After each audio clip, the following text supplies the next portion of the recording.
สบายดีบรรดาท่านที่มีเกียรติขออนุญาตแนะนำตัวข้าพเจ้าชื่อจันทเลศวรบุตรคณะพักกระทรวงคณะบริหารงานศูนย์กลางสาวนุ่มประชาชนเวทลาวทั้งเป็นเลขาคณะบริหารงานสาวนุ่มประชาชนเวทลาวกระทรวงพลังงานและบ่อแห่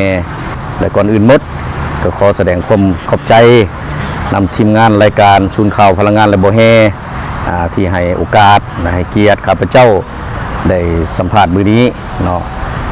คือดังบรรดาท่านที่ฮู้บรรดาสหายที่รับทราบเนาะจุดประสงค์ของขบวนการออกให้งานในมือนี้ก็เป็นเนื่องในวันสถาปนาหรือวันศาสตร์ที่2 ธันวาครบรอบ47 ปีเนาะและก็เนื่องในวันคล้ายวันเกิดท่านประธานไก่ซอนพรหมวิหารที่แสนเคารพรักของปวงชนลาวทั้งชาติเนาะครบรอบ102 ปีแต่นอกจากนั้นก็แม่นยังเป็นปีที่สำคัญเป็นปีพิเศษ2 วันประวัติศาสตร์ระหว่างลาวเวียดนามเนาะก็คือวันสั่งตั้งการทูตระหว่างลาวเวียดนามครบรอบ60 ปีแล้วก็วันเซ็นสนธิสัญญามิตรภาพและร่วมมือหอบด้านระหว่างลาวเวียดนามครบรอบ45 ปีเนาะการชั้นเนื่องในโอกาสในการสร้างกระบวนการมื้อนี้ก็เป็นการสร้างกระบวนการ2 วันประวัติศาสตร์ของศาสตร์เฮาหันแล้วก็2 วันประวัติศาสตร์ระหว่างลาวเวียดนามหันเนาะซึ่งว่ากระบวนการดังกล่าวนี้ก็ถือว่าเป็นการสร้างความสามัคคีภายในพนักงานสมาชิกพรรคและสมาชิกชาวนุ่มเนาะประชาชนเป็นลาวกระทรวงพลังงานบ่อแห่แต่ทั้งเป็นการสร้างความสวยจุกงดงามเนาะความสะอาดงามตา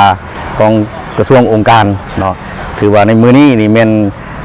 ชาวนุ่มกระทรวงพวกเฮาทั่วกระทรวงพลังงานบ่อแห่เนาะบรรดาคณะบริหารหักฐานหน่วยหักฐานชาวนุ่มที่เป็นสำนักงานอยู่ในตึกกระทรวงและก็บรรดา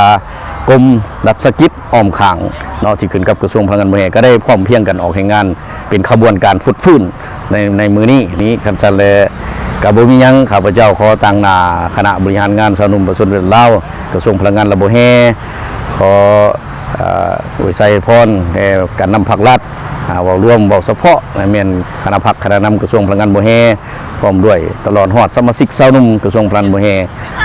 จงมีสุขภาพเข้มแข็งแข็งแรงเนาะพลานามัยสมบูรณ์ปฏิบัติหน้าที่เวียกงานให้ประสบสำเร็จเนาะปกปักรักษา